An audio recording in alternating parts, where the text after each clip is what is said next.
অনেকেই আছেন যারা মাছের ডিম খান না। আমার উনি যেমন মাছের ডিমটা তেমন পছন্দ করে না। আজকে এমন একটা আইটেম করেছি, না খেয়ে যাবে কোথায়।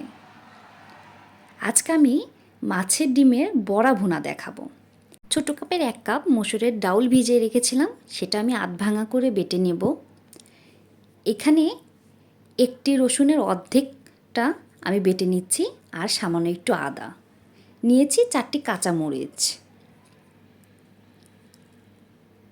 কাঁচামরিচটা বাটা হয়ে গেলে আমি এখানে 2টো বড় সাইজের পেঁয়াজ নিয়ে নিয়েছি। পেঁয়াজটাও আমি একটু বেটে নিচ্ছি। পেঁয়াজ বাটা হয়ে গেলে আমি ডিমগুলো ভালোভাবে পরিষ্কার করে ডিমের আঁশগুলো ছাড়িয়ে নিয়েছি।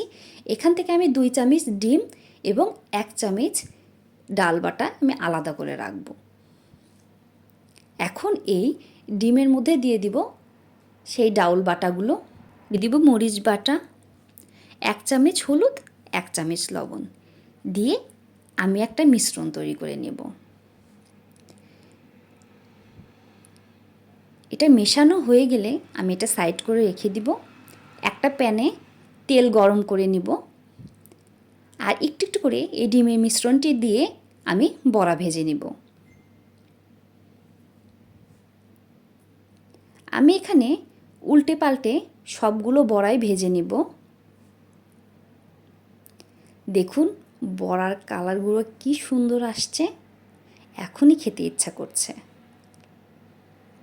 আমার বড়াগুলো ভাজা হয়ে গেলে আমি সবগুলো তুলে নেব। এখানে প্রায় 1 পোয়ার মতো আমি ডিম নিয়ে নিয়েছিলাম। ওই একই তেলে আমি পেঁয়াজ বাটাটা দিয়ে দিলাম, ডিম আর ডাউলের মিশ্রণটি দিয়ে দিলাম, দিয়ে একটু কষিয়ে নিব। 1 চামচ আদা রসুন বাটা দিয়ে দিলাম, 1 চামচ হলুদের গুঁড়া, 1 চামচ মরিচের গুঁড়া, স্বাদ মতো লবণ, আর এখানে দিয়ে দিলাম 1 চামচ ধনিয়া গুঁড়া দিয়ে এটা ভালোভাবে কষিয়ে নেব। আমরা একটু পানি দিয়ে কষিয়ে নিচ্ছি। এটা কষানো হয়ে গেলে আমি এখানে 1 মগ পানি দিয়ে দিব। পানিটি দিয়ে ভালোভাবে নাড়াচাড়া করে এটা ঢেকে দিব। এটাতে যখন বলক উঠবে তখন এর ভেতরে আমি ডিমগুলো দিয়ে দিব।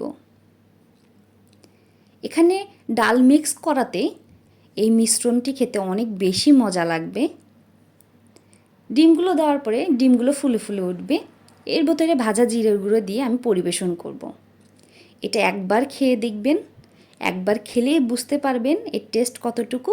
যারা কখনোই মাছের ডিমটা খেতে চান না তারা হাত